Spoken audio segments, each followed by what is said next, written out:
Se retirer d'une société ne va jamais de soi, cela peut prendre plus de temps que votre arrivée dans la société, cela peut prendre plus de temps que la création d'une société. Pour se retirer d'une société agricole, il convient de se référer aux règles que vous avez adoptées dans les statuts, dans le règlement intérieur ou dans le pacte d'associés si vous en avez un.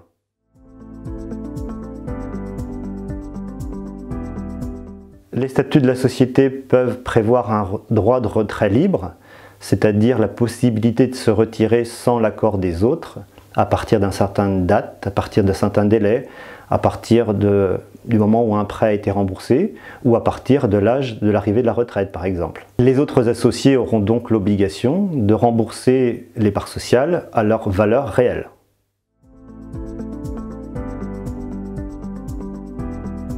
Mais le plus souvent, les statuts de la société vous obligent à avoir l'accord des autres associés parce que le retrait emporte des conséquences assez lourdes pour les autres.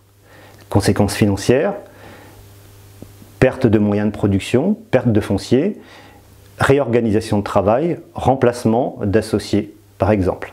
Pour se retirer de la société, il faudra donc obtenir l'accord de la majorité des autres associés ou l'accord de tous les autres associés. Il faudra donc négocier avec eux la possibilité de se retirer. L'intervention d'un conciliateur ou d'un médiateur sera très utile à cet effet.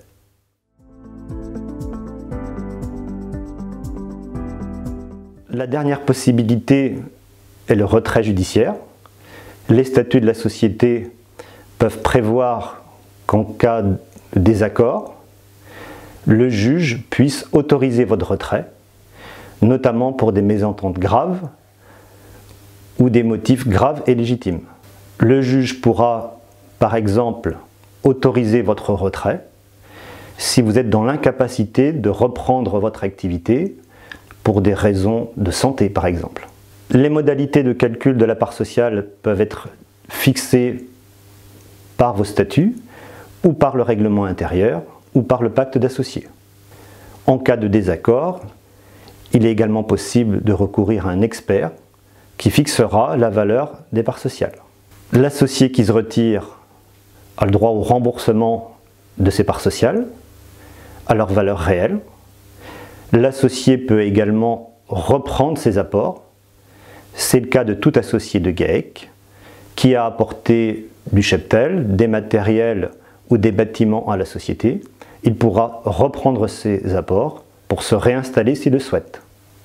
Il faut donc essayer d'anticiper le retrait d'associés en maîtrisant les comptes associés, en raisonnant certains investissements et en raisonnant certaines dimensions de l'organisation du travail pour faciliter le retrait éventuel d'associés dans les années à venir.